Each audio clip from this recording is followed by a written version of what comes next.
नमस्कार, मैं Manoj Saran travel India TV में आप तमाम दर्शकों का बहुत-बहुत स्वागत है। आज हम आपको एक ऐसे शख्सियत से रूबरू कराने जा रहे हैं, जो आदिवासी भील समाज की बेटी है। नाम है आदिवासी भगवती भील। आदिवासी भगवती भील ही नाम क्यों पड़ा, उसने ऐसा चयन क्यों किया, ये बातचीत में आपको बताएंगे। जिस तरह से आदिवासी भगवती भील आज अपने घर आंगन और दहलीज से बाहर निकलकर आदिवासी समाज के हक और अधिकार की लड़ाई को लड़ रही है, जल जंगल जमीन को बचाने के लिए वो कमर कस चुकी है और अपनी आवाज को बुलंद कर रही है। लाखों की संख्या में उसके फॉलोअर्स भी हैं। हर धर्म के सम्मान करती है, लेकिन आदिवासियत को बचाने के लिए भी वो उतने ही तत्पर है, उतने ही सजग है। अपनी बातों को बहुत ही अच्छे ढंग से समाज के सामने रखती है। समाज को पूरी तरह से जागरूक करना चाहती है कि अपनी धरोहर को किस तरह से संजोए, कैसे अपने आप को आदिवासी कहने में फक्र महसूस करे, कैसे अपनी लड़ाई को, अपने उलगुलान को आगे बढ़ाए। साधारण कद काठी की है आदिवासी भगवती भील, लेकिन इसके इरादे काफी मजबूत हैं। इसके जज्बे को लोग सलाम करते हैं, इसके काम को लोग सराहते हैं।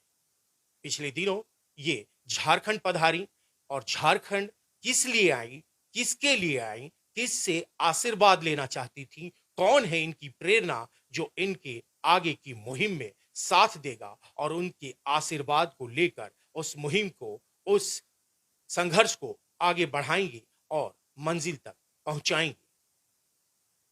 आदिवासी भील की ये बेटी जो अपनी ही तकदीर की लकीर खींचते जा रही है और वो धीरे धीरे कर कर आगे बढ़ रही है, तमाम चुनौतियों को डट कर सामना कर रही है और उनका जवाब भी अपने ही तेवर में, अपने ही कलेवर में दे रही है। आइए मिलते हैं आदिवासी भगवती भील से और उन तमाम मुद्दों पर बात करेंगे, उनकी वो मिशन को समझेंगे कि वो क्या सोचती हैं, कैसे आगे बढ़ती हैं और क्या विवाह के बंधन में भी बंधेंगी, क्या उसके बाद भी लड़ाई जारी रहेगी। तमाम मुद्दों पर बात करते हैं। आइए सुनते हैं आदिवासी भगवती भील की विचारों को, उनके उन सवाल के जवाबों को। आ गई आदिवासी भगवती भील आ गई। आदिवासी हमारा धर्म है, जोहार हमारा अभिवादन है, प्रकृति हमारी पूजा है, तीर कमान हमारी पहचान है, जंगल हमारी जान है, हमारा स्वाभिमान, हमारा आत्मसम्मान सर्वोपरि है। जल जंगल की लड़ाई लड़ते रहेंगे, अपनी पहचान आदिवासी भगवती भील है। डरेंगे नहीं, लड़ेंगे, राष्ट्र धर्म का मरते दम तक निर्वहन करेंगे। आदिवासी भगवती भील जी, आपका ट्राइबल इंडिया टीवी में बहुत बहुत स्वागत है। जोहार। जोहार। सबसे पहले तो ये बताइए कि आदिवासी भगवती भील ये नाम कैसे? जैसा हम जिस क्षेत्र से आते हैं उस क्षेत्र में ऐसा हुआ कुछ समय पहले, कुछ सालों पहले, कि जो ट्राइबल्स हैं, जो भील आदिवासी समुदाय हैं, वो अपने आप को भील रूप में स्वीकार करना छोड़ चुका था। कई लोग अपना शॉर्ट नाम बताते थे, जो भील के अंदर जो कास्ट है उसको बता देते थे। भील पूरा ऐसा नाम लेते ही नहीं थे। जैसे हम राणा पुंजा भील के वंशज है तो राणा पुंजा भील ऐसा आता है, लेकिन वो भीलों के अंदर भी सोलंकी है तो कई लोग उन्हें पुंजा सोलंकी जी भी कहते हैं। तो ऐसा था कि अस्तित्व पे जब बात आई, जब पढ़ाई कर रहे थे तो देखा कि हम भील हैं तो क्यों ना भील नाम को ही अपनी आइडेंटिटी बनाई जाए। तो आदिवासी भगवती भील नाम से सभी प्रकार के सोशल अकाउंट्स बनाए और फिर इसी नाम को सभी लोग जानने लग गए और यही पहचान बन गई। अब मतलब उस पहचान को जो धीरे धीरे मिटने जा रहा था, उसको सहेजने के लिए, उसको बचाने के लिए आपने ये कदम बढ़ाया जी। तो जो पूरे देश भर के आदिवासी हैं, जो जनजातीय हैं, उनकी अलग अलग समस्याएं हैं और अलग अलग राज्यों में अपनी विभिन्न विभिन्न प्रकार की जो है कि उनकी अपनी धार्मिक जो पहचान है या कह लीजिए कि उनके अपने रीति रिवाज हैं, तो किस तरह से पूरे देश के आदिवासियों के बीच में सामंजस्य बैठाना चाहती हैं, कैसे उनके हक और अधिकार की लड़ाई लड़ना चाहती हैं? मैं जितना देश के आदिवासी क्षेत्रों में गई हूँ उस हिसाब से मुझे ऐसा लगता है, मेरा निजी अनुभव है कि जो वास्तविक आदिवासी कम्युनिटी है उनमें बहुत ज़्यादा संस्कृति में भिन्नता नहीं है, उनमें बहुत कुछ समानताएं हैं और वो समानताएं साबित करती हैं कि पूरे देश के आदिवासी एक हैं। अब उन सबको जोड़े रखने के लिए ये हो सकता है कि आज़ादी के बाद जिस ट्राइबल कोड को गवर्नमेंट ऑफ इंडिया ने खत्म कर दिया उसको वापस लागू कर दिया जाए, ताकि पूरे देश का आदिवासी जो आज अपने अपने अस्तित्व के लिए लड़ रहा है वो एक टाइम पे एक अस्तित्व के लिए लड़े, आदिवासियत के अस्तित्व के लिए लड़े। तो एक कोड होना चाहिए, जनगणना कॉलम होना चाहिए, ताकि झारखंड का आदिवासी हो, उड़ीसा का हो, असम का हो या राजस्थान का, तेलंगाना का, वो सब एक कहलाए और एक सूची हो कि हाँ ये आदिवासी हैं जो जनगणना कॉलम में इस पायदान पे आते हैं। ऐसा मैं चाहती हूँ। तो आपको क्या लगता है कि आदिवासी कोड होनी चाहिए या सरना धर्म कोड होनी चाहिए या फिर कुछ ऐसा कॉमन कोड जो पूरे देश भर के आदिवासियों के लिए हो? ऐसे देखा जाए तो संस्कृति पूरे देश के सभी आदिवासी समुदाय की एक ही है। भाषा अलग हो सकती है, लेकिन जब संस्कृति को धीरे से समझा जाए तो हम ये देखते हैं कि उनमें बहुत सी समानताएं हैं, भिन्नताएं कम है, समानताएं ज्यादा है।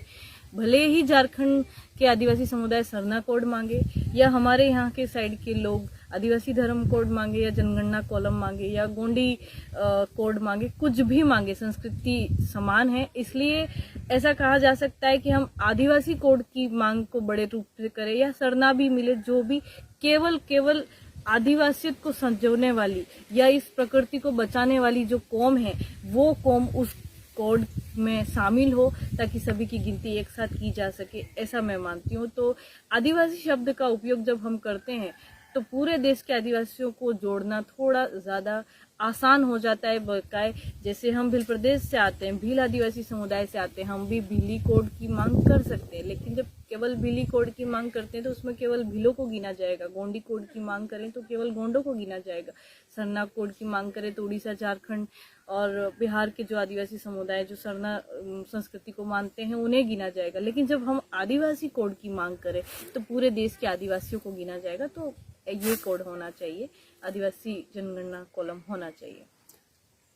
आप एक लड़की हैं और इतनी बड़ी मुहिम पर चल पड़ी हैं, विभिन्न राज्यों में जाती हैं और अपना ही एक तेवर होता है, आपका अपनी ही एक लड़ाई होती है और उस बात पे अड़ी भी रहती हैं, तो कभी कभी परेशानियां भी होती होंगी, चुनौतियां भी तो सामने आती होंगी।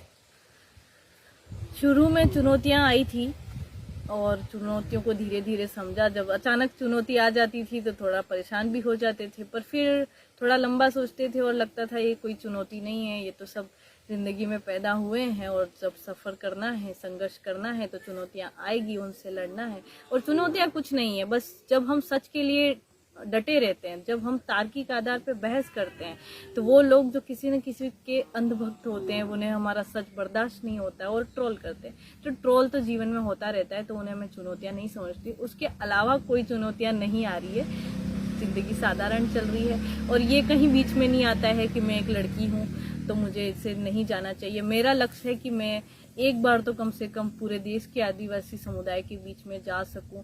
जैसे झारखंड मेरा पहली बार आना हुआ तो यहाँ के आदिवासियों को समझ सकूं, ताकि यहाँ आने के बाद ही तो मुझे ये पता चला है कि जो झारखंडी संस्कृति है उसमें और हमारी भीली संस्कृति में काफी समानताएं हैं।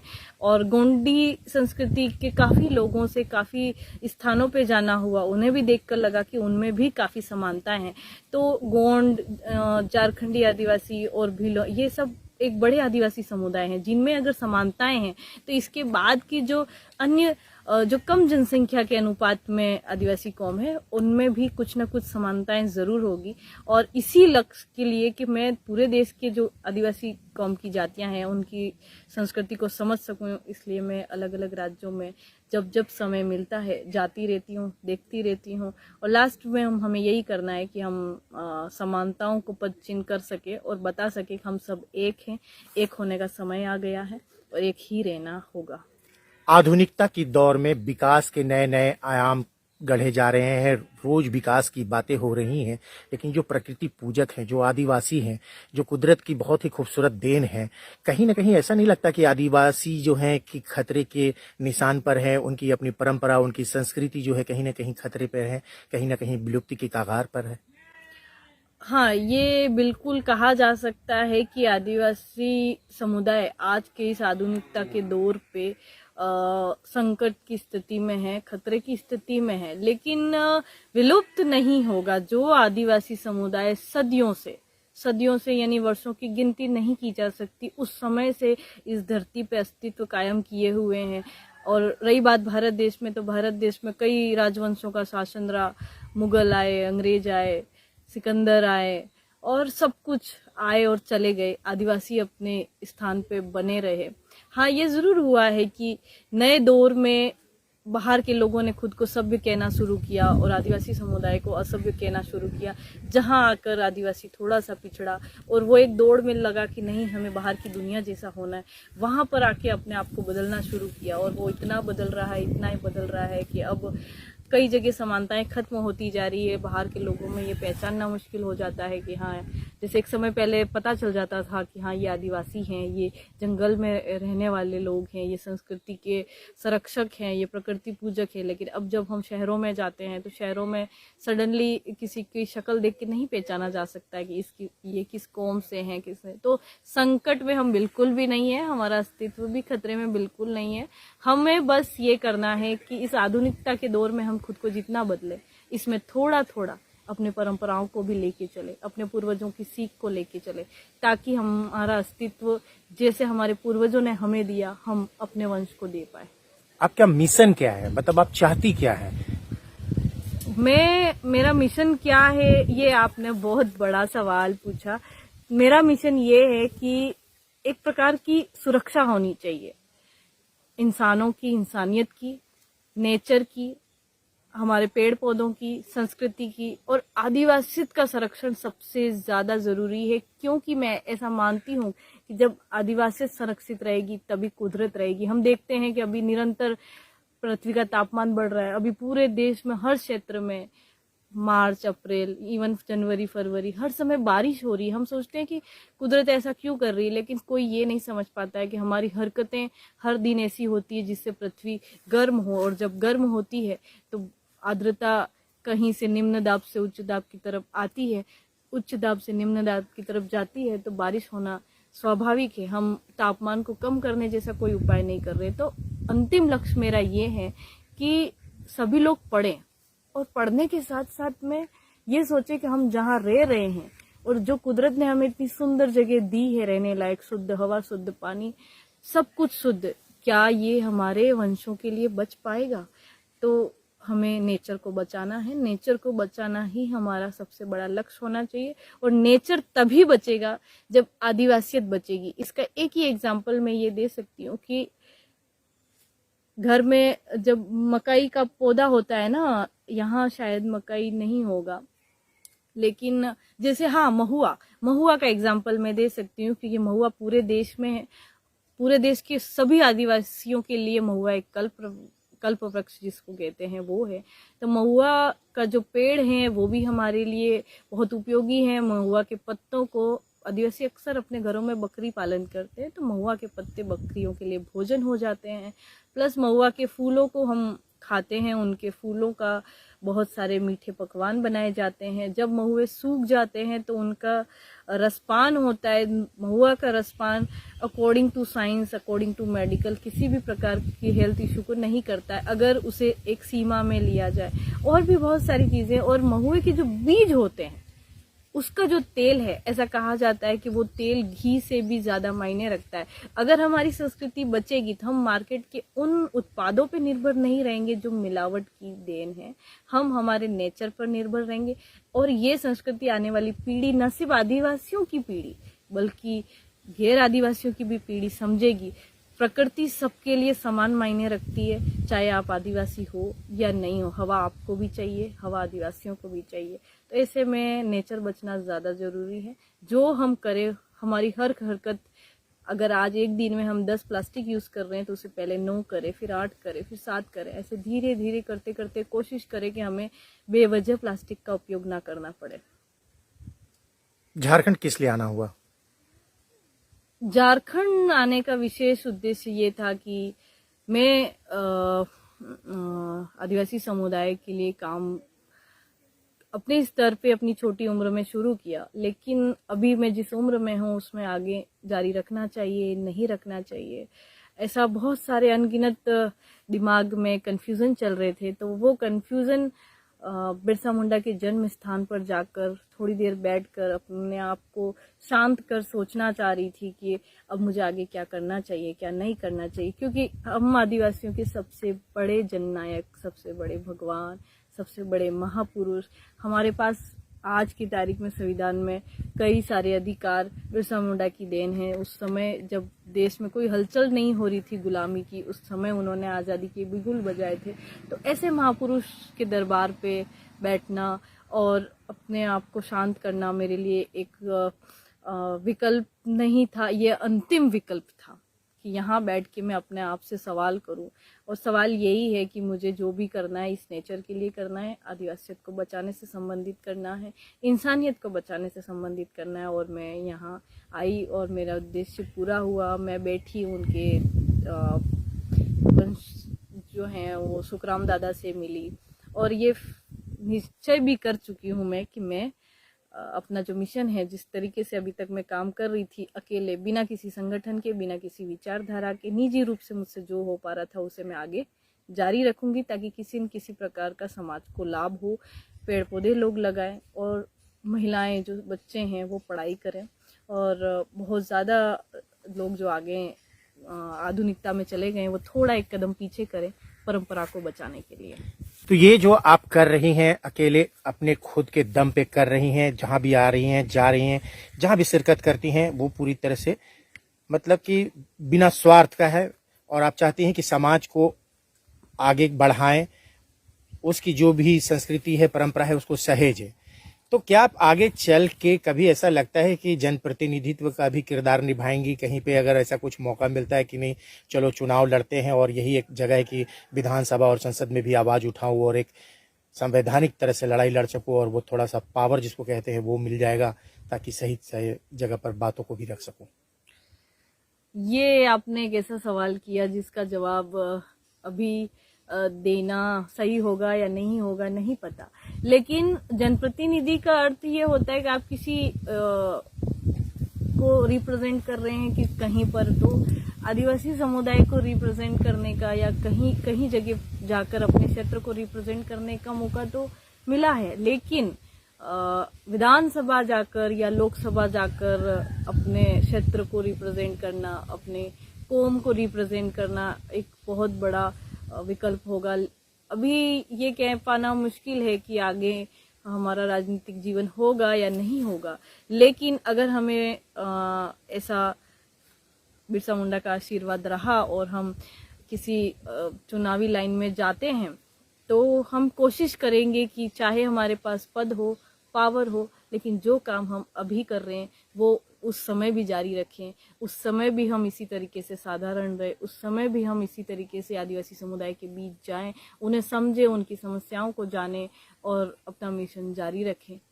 आप भील समुदाय से हैं जी। भील समुदाय की आप बेटी हैं और इस तरह से एक मिशन को लेकर आगे बढ़ रही हैं। आज पूरे देश में नहीं पूरे विश्व में भी लोग आपको फॉलो कर रहे हैं, देख रहे हैं, सुन रहे हैं।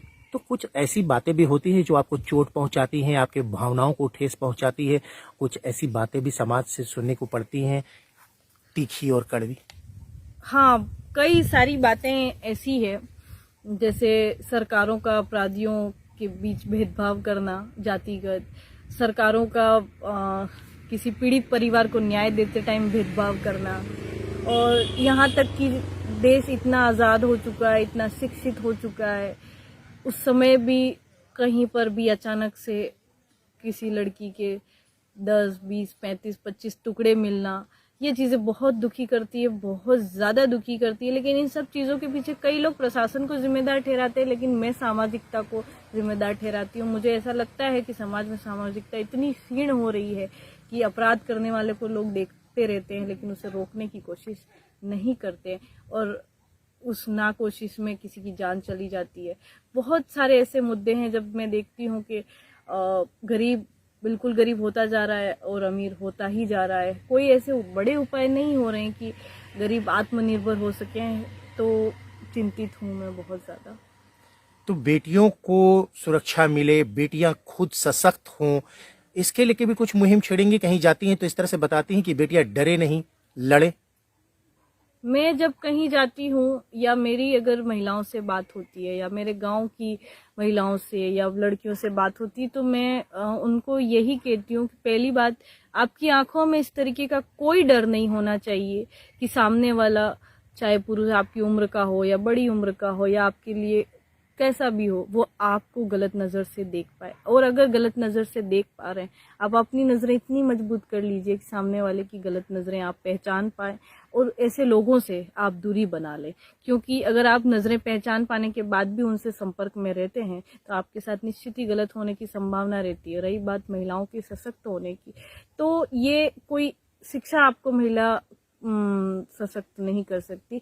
हर माँ बाप को अपने बच्चों के साथ भेदभाव करना बंद करना पड़ेगा। अगर बेटे को वो बहुत प्यार कर रहे हैं और वही एक बेटे के लिए कोई बाउंडेशन नहीं दे रहे हैं, वैसे ही आपको बेटी को भी रखना पड़ेगा। आप अगर बेटी को कह रहे हैं कि शाम को 7 बजे घर पे आ जाना, सेम चीज आपको बेटे को भी कहनी पड़ेगी। क्या भरोसा, आप जिस बेटे पे बहुत भरोसा कर रहे हैं वो 7 बजे बाद किसी बेटी के साथ गलत कर रहा है। कहने का अर्थ ये है कि हमें किसी भी बेटी को, हमारे जो खुद के बच्चे हैं, ये नहीं सिखाना है कि तुम बेटे हो, तुम मजबूत हो, तुम्हें नहीं रोना है। ऐसा भी सिखाने वाला भेदभाव हमारे बीच नहीं होना चाहिए। अगर बेटा गलत करे उसे भी कहो कि तुम्हारी वजह से घर की इज्जत खराब होगी, बेटी गलत करे तो उसे भी कहो कि तुम्हारी वजह से घर की इज्जत खराब होगी। बेटी को तो कहना है लेकिन बेटे को नहीं कहना, ये भेदभाव। और अगर एक बेटा अपराध करता है तो सबसे पहले उसकी माँ बचाती है। इसकी वजह से ही कई बार अन्याय होता है, क्योंकि बेटों को लगता है हमारा परिवार हमारा साथ दे देगा। ऐसी चीजें नहीं होनी चाहिए। हमें सामाजिकता की तरफ पुनः ध्यान देना है। हर माँ बाप अगर अपने बेटे बेटी के साथ भेदभाव करना बंद कर दे तो ये सब चीजें जो होगी, महिला सशक्तिकरण का जो अभियान है वो ऑटोमेटिक फुलफिल हो जाएगा, क्योंकि हर इंसान अपने घर से कोशिश करेगा। झारखंड आए, धरती आबा का आपने दर्शन किया, उनसे आशीर्वाद लिया। यहाँ की जो आबो हवा है, यहाँ की जो खूबसूरत वादियां हैं, इसके बारे में क्या कहना चाहेंगे? ये बहुत ज्यादा खूबसूरत है, बहुत ज्यादा। मतलब मैं जब इसके क्षेत्र के आसपास की लोकेशन देख रही हूँ, जब से मैं रांची आई हूँ परसों शाम से, तो मैंने ये नोटिस किया कि बारिश तो हालांकि इस साल हर समय हो ही रही है, लेकिन ये नोटिस किया कि ये बहुत ही हरा भरा है।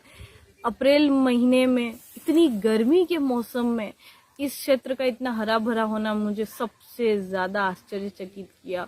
और यहाँ तो बहुत ही प्रकार के महुए हैं, बहुत बड़े बड़े वाड़ी जिसको बोलते हैं, बांस जिसको बोलते हैं, और एक पेड़ जो हम जस्ट जिसकी छांव में बैठे हैं वो भी आम और कटहल जो था, दोनों को एक साथ, हमारे यहाँ कलम करना है उसे कहते हैं, वो करके 2 पेड़ एक साथ खड़े हुए हैं। और इतनी ठंडक यहाँ पे है कि अगर आप किसी पेड़ के नीचे बैठ गए ना, ये आपको 10 एसी के बराबर ठंडक दे सकती है। तो बहुत सुंदर जगह है। और यहाँ के आसपास के लोग और यहाँ पर उपस्थित महुए, सबसे ज्यादा यहाँ पे महुआ, यहाँ देख के मुझे लग रहा है कि हाँ, वास्तव में आदिवासियों का कल्प वृक्ष जो है वो महुआ ही है। बहुत सुंदर जगह है, बहुत ज्यादा सुंदर जगह है। झारखंड के लोगों के लिए, खास करके आदिवासी समाज के लिए क्या कहना चाहेगी? झारखंड में देखा जाए तो यहाँ पर ये जितना मैंने पढ़ा है, झारखंड पेड़ पौधों के मामले में बहुत ही ज्यादा पेड़ पौधे यहाँ हैं। पेड़ पौधों का अनुपात यानी वनों का अनुपात जो कह सकते हैं, वो झारखंड में देश की तुलना में ज्यादा है। और यहाँ के लोगों को तो सिर्फ यही कहना चाहती हूँ कि जिस तरीके से आप अभी तक आज़ादी के 75 साल बाद तक और इतने विकास की प्रक्रियाओं के बाद भी अपनी आदिवासियत को, अपनी कुदरत को, अपनी कुदरत की सुंदरता को बचाए हुए रखें, ऐसे ही आप आगे भी रखें। और आप को देखकर, यानी इस वीडियो के थ्रू जितने भी लोग देखते हैं उन्हें मैं यही कहना चाहती हूँ, आप लोग भी आपके यहाँ जितना संभव हो सके उतना ज़्यादा पेड़ों को बचाने की कोशिश करें। आप नया पेड़ नहीं लगा सकते, कोई बात नहीं, लेकिन पुराना मत काटिए। आपकी इतनी कोशिश भी इस कुदरत को सुरक्षित रखने के लिए काफ़ी होगी। झारखंड से जाएंगी तो किस यादों को लेकर जाएंगी? सबसे बड़ी याद तो यही होगी कि हम बिरसा मुंडा जी के घर पे पहुंचे, उनके बेटों के बेटों से मिले, और यहाँ की आबो हवा बहुत सुंदर है। हमारे यहाँ जाके हम कोशिश करेंगे कि लोगों को प्रेरित कर सके कि वो घर में जितने लोग हैं कम से कम इतने पेड़ लगाएं, ताकि ये प्रकृति पहले की तरह सुंदर हो सके। और लोग अभी भी कहें, जैसे यहाँ के जंगलों के लिए, यहाँ के निवासियों के लिए ये कहना बहुत ही सही है कि हाँ, आदिवासी प्रकृति पूजक है, हाँ, आदिवासी प्रकृति के छांव में रहता है। लेकिन ये कथन अभी देश के सब आदिवासियों के लिए फिट नहीं बैठता है, क्योंकि कई सारे आदिवासी क्षेत्रों में जंगल अब खत्म हो चुके हैं विकास की दौर में। तो पुनः हमें अपने आसपास के क्षेत्रों में वृक्षारोपण करने की जरूरत है। आप जिस लड़ाई को, जिस मुहिम को लेकर आगे बढ़ रही हैं और जिस तरह से काम कर रही हैं अब तक, क्या आपको लग रहा है कि सही कर रही हैं, संतुष्ट हैं आप?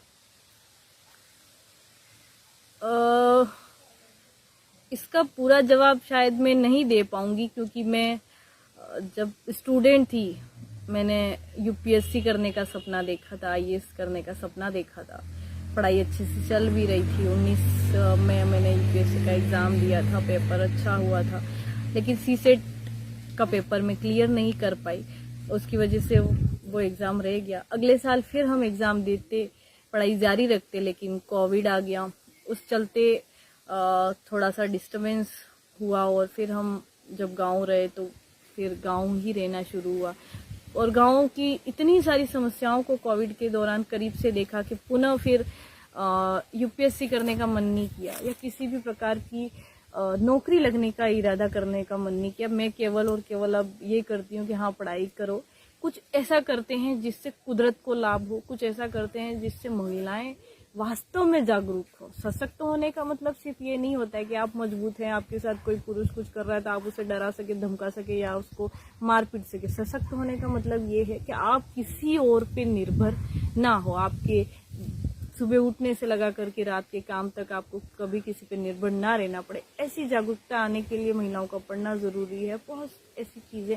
तो मैं ऐसा सोचती हूँ कि ये मिशन चालू रहना चाहिए, और ये करने के लिए मुझे किसी जॉब की ज़रूरत नहीं है। मैं खुद से कर सकती हूँ, बिना जॉब के भी जन जागरण कर सकती हूँ। नाम पे ही भगवती है, भगवती माने दुर्गा, काली। अपने आप में एक शक्ति की, मतलब की मिसाल है, शक्ति की स्वरूप है वो, लोग उनको पूजते हैं। तो वो शक्ति जो है आपको कहाँ से मिलती है? ये जो लड़ाई लड़ने के लिए निकल पड़ी हैं घर से, अकेली लड़की हैं आप, हाँ, पूरे देश में जहां तहां घूमते रहती हैं, एक मिशन पे चल पड़ी हैं, ये तमाम शक्तियां कहाँ से मिलती हैं आपको? ये सभी सबसे पहले तो कुदरत की ही देन है। दूसरा, ये थोड़ा अनुवांशिक भी है। परिवार में पिताजी का आशीर्वाद हमेशा ऐसा रहा है कि उन्होंने कभी लड़के और लड़कियों में भेदभाव नहीं किया। दादाजी का भी ऐसा आशीर्वाद रहा, नाना जी का भी रहा। सभी ने कभी भी परिवार में लड़के और लड़कियों से संबंधित भेदभाव नहीं किया। किसी काम को इसलिए डिवाइड नहीं किया कि ये तो सिर्फ लड़के करेंगे या ये सिर्फ लड़कियां करेगी। तो शुरू से बोल्डनेस जो थी, जो फ्रैंकनेस थी, जो ये काम करने का था, ये सब परिवार की ही देन है। सभी परिवार में फ्रैंक है, फ्रैंक इन द सेंस कि उन्होंने भेदभाव नहीं किया किसी भी प्रकार का। तो उस चीज ने पूरी तरह से मजबूत कर दिया, इतना मजबूत कर दिया कि अब कोई एकदम से कहता है ना बार बार कि तुम लड़की हो या तुम अकेली लड़की हो, तो ये सुनना अच्छा नहीं लगता। मैं अकेली नहीं हूँ, मेरे पास बिरसा मुंडा जी का आशीर्वाद है, मेरे पास मेरे माँ बाप के संस्कार है, मेरे पास टंट्या भील, पुंजा भील, कालीबाई भील, इन सब के खून का सम्मिश्रण है। हम उनके वंशज हैं, तो फिर कमज़ोर भी नहीं हूँ, अकेली भी नहीं हूँ, और जो भी हैं कुदरत हैं, तो मजबूत हूँ। एक आखिरी सवाल थोड़ा पर्सनल होगा। हाँ। लोग जो आपके फैन फॉलोअर्स हैं, जो आपके चाहने वाले हैं, वो ये जानना चाहते हैं कि क्या आप शादी करेंगी, और अगर शादी करेंगी तो जिस मुहिम, जिस मिशन के लिए लड़ रही हैं वो थम जाएगा, रुक जाएगा? शादी तो करेंगे शादी करेंगे, लेकिन ऐसे किसी व्यक्ति से शादी नहीं करना चाह रहे हैं जो शादी करने के बाद हमें हमारे मिशन पे चलने के लिए रोके। हम ऐसे व्यक्ति से शादी करना चाहेंगे जो हमें पूरी तरह से समझे, हम जैसे हैं हमें स्वीकार करे। हाँ, अगर कुछ बदलाव सामने वाला चाहे तो हम बदल सकते हैं, लेकिन अगर हमें पूरी तरह से बदलने को कहा जाए तो हम कतई नहीं बदलेंगे, क्योंकि हमारे लिए मिशन ज़रूरी है, हमारे लिए हमारे माँ बाप के संस्कार ज़रूरी है। जिन माँ बाप ने हमें किसी काम के लिए तुम लड़की हो ये नहीं करना चाहिए नहीं कहा, वही चीज़ हम अपने जीवन साथी से भी सुनना चाहेंगे कि वो ये ना कहे कि तुम्हें ये यहाँ नहीं जाना चाहिए, वहाँ नहीं जाना चाहिए। हाँ, हो सके तो वो साथ आ जाए, लेकिन जाने के लिए मना ना करे। ऐसा हो तो हम शादी ज़रूर करेंगे और कोशिश है कि ये 23 चल रहा है, 24 तक हम शादी कर लेंगे। चलिए, बहुत बहुत शुक्रिया। ढेर सारी शुभकामनाओं के साथ ट्राइबल इंडिया टीवी से बात करने के लिए बहुत बहुत धन्यवाद। जोहार। धन्यवाद। जोहार।